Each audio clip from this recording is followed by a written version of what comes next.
서역 확장. 동양의 콜럼버스, 장건. 동서양의 경계는 어디일까? 이렇게 물으면 흔히 소아시아와 유럽의 경계부인 보스포러스 해협과 다르다넬스 해협을 떠올리곤 한다. 하지만 세계사적으로 동서양의 경계는 히말라야 산맥이었다. 메소포타미아에서 시작된 서양 문명은 이집트, 인도, 동지 중에 등지로 퍼져나가 이들 문명들은 상호 교류를 통해 서로 유사한 발전을 거듭할 수 있었지만 동아시아의 외딴 중국 문명은 히말라야 산맥에 가로막혀 다른 문명들과는 철저히 차단된 채 독자적인 발전을 모색할 수밖에 없었기 때문이다. 따라서 중국 문명은 2100년 전까지만 해도 서양 세계를 거의 모르고 살다시피 했다. 하지만 리지의 세계를 개척했던 이가 있었으니 그가 바로 기원전 130년경 한나라 사람 장건이었다.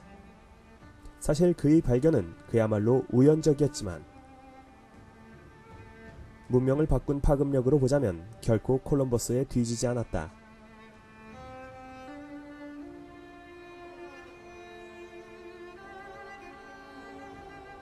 월지를 찾아라. 기원전 206년 한나라의 유방은 초나라의 항우를 무너뜨리고 중원 대륙을 통일했지만 북방의 흉노족만큼은 감당해낼 수가 없었으니 흉노족과의 전쟁에서 패한 뒤 굴욕적인 강화를 맺는다. 매년 술과 비단을 갖다 바칠 것, 또 매년 예쁜 공주를 보낼 것. 아, 뇌.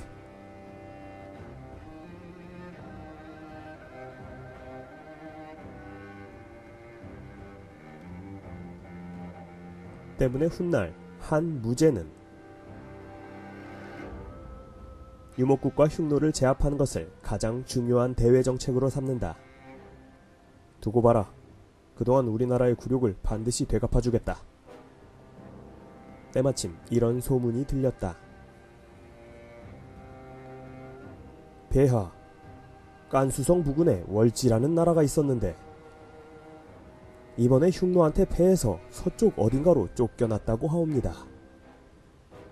월지는 수세기에 걸쳐 중앙아시아를 전전하다가 최종적으로는 인도 북부로 들어간다.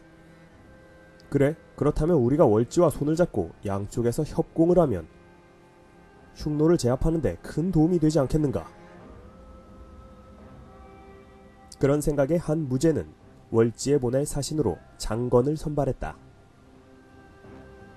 건이 네가 좀 갔다 오라는. 장건, 예, 폐하. 그리하여 장건은 100여 명의 사신단을 이끌고 기원전 139년경 장안을 출발해 서쪽으로 향한다. 하지만 출발부터 문제가 생겼다. 월지가 근데 대체 어디에 있음? 글쎄요, 잘 모르겠는데요. 그냥 흉노 서쪽에 있다는 것만. 그렇게 어디에 있는지조차 모르는 월지를 찾아. 월지를 찾아라? 장건 일행은 흉노의 영토를 지나가고 있었고 그러다가 얼마 지나지 않아 흉노족들에게 사로잡히고 말았다. 니들 어디로 가려고 하는 거임? 뜨아.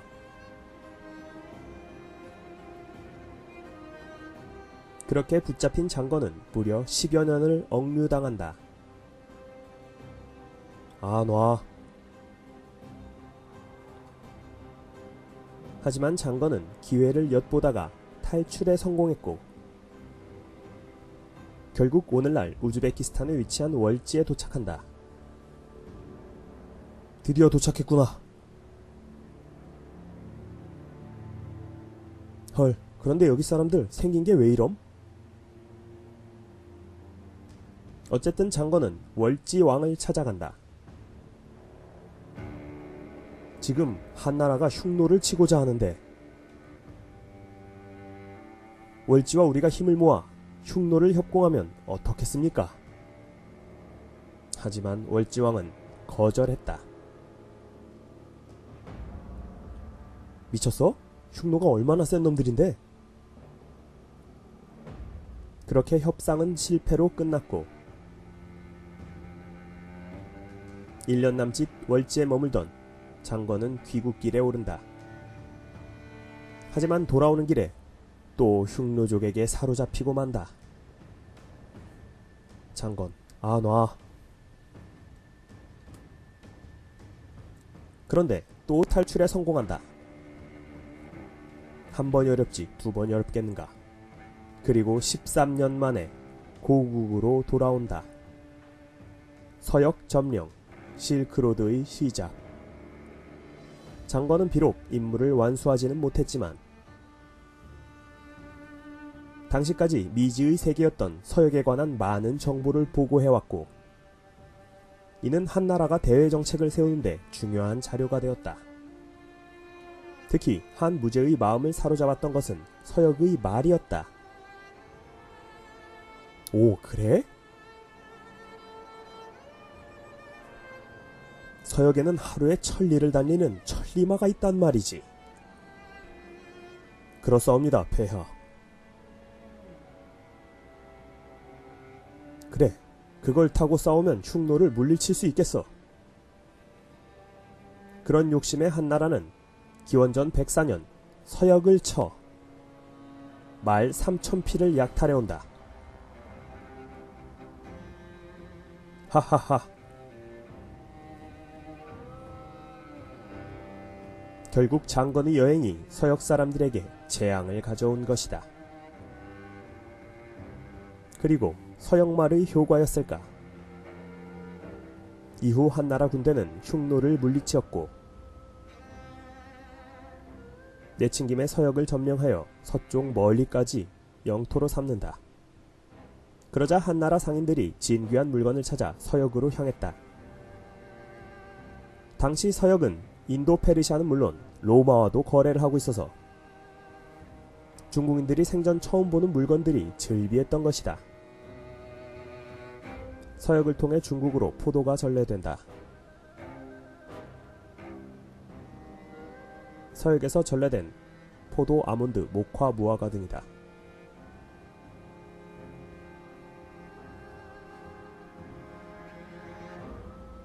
서역의 악기인 플룻과 비파를 연주하고 있는 8세기 당나라 궁녀들의 모습이다.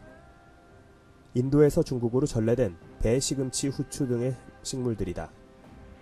대추여자, 호두, 서커스, 유리 등이 페르시아에서 전래되었다. 후한시대 서커스의 모습이다. 대신 중국도 서역에 종이, 복숭아, 수수, 국화 등을 전파했다.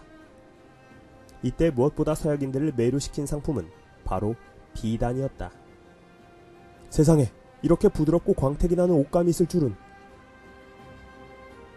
그런 비단의 소문은 곧 페르시아를 거쳐 로마에까지 퍼졌고 비단을 얻고자 멀리 로마의 상인들까지 서역으로 찾아왔으니 덕분에 서역의 상인들은 중개무역을 통해 막대한 이익을 챙길 수 있었다. 결국 장건의 서역 여행은 동서간의 교류를 발생시킨 결정적인 사건이었고 덕분에 인류 문명은 한 단계 더 업그레이드 될 수 있었다. 실크로드의 확장. 실크로드를 통해 들어온 문물 중에는 불교도 있었다. 불교는 서기 1세기경 중국에 전파된 이후 5세기경 한반도, 7세기경 일본으로 퍼진다. 그리고 불교의 전파야말로 동아시아의 역사를 바꾼 일대 사건이라고 할 수 있었다. 동아시아에서 불교는 사상적 통일을 통해 왕권의 강화와 사회적 안정을 가져와 국가 발전에 도움을 주게 된다는 때문에 실크로드가 개통되지 않았더라면 불교는 보다 늦은 시기에 전파되었을 것이고, 그렇게 되면 동아시아의 발전 속도 또한 그만큼 더 더딜 수밖에 없었을 것이다. 한편 실크로드는 동쪽으로 계속 확장되었다. 한과 당의 수도인 장안을 지나 이후 한반도와 일본 열도까지 연장되었기 때문이다.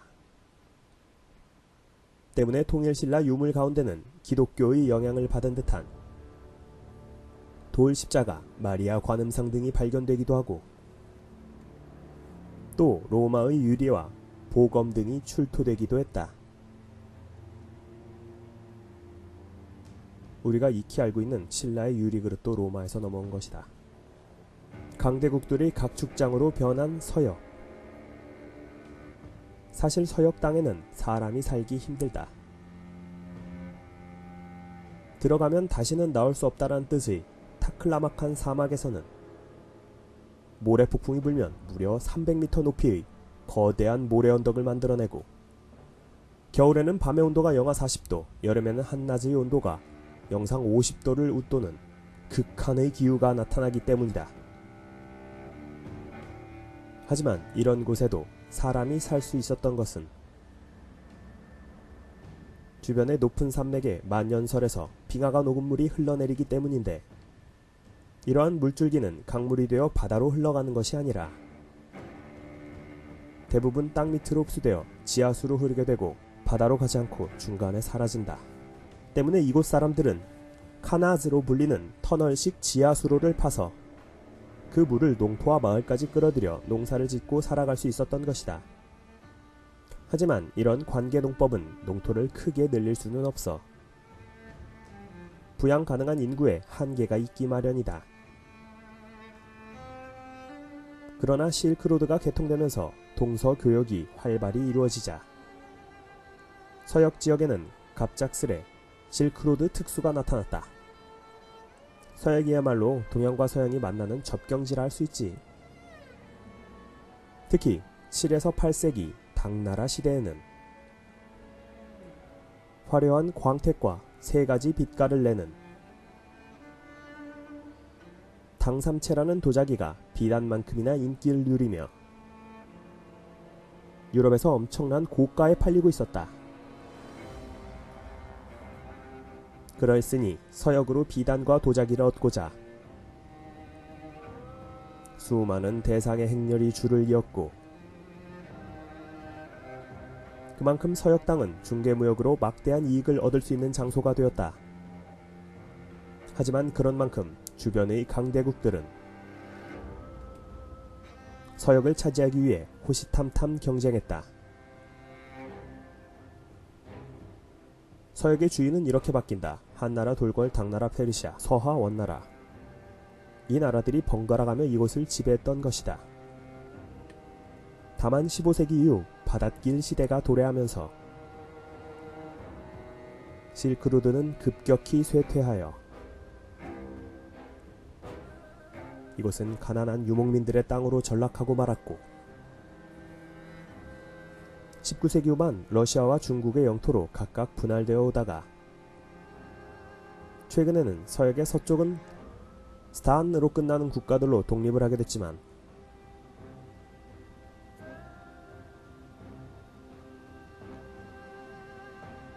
맞다, 김태희가 밭을 갈고 한가일이 소를 몬다는 그곳이다.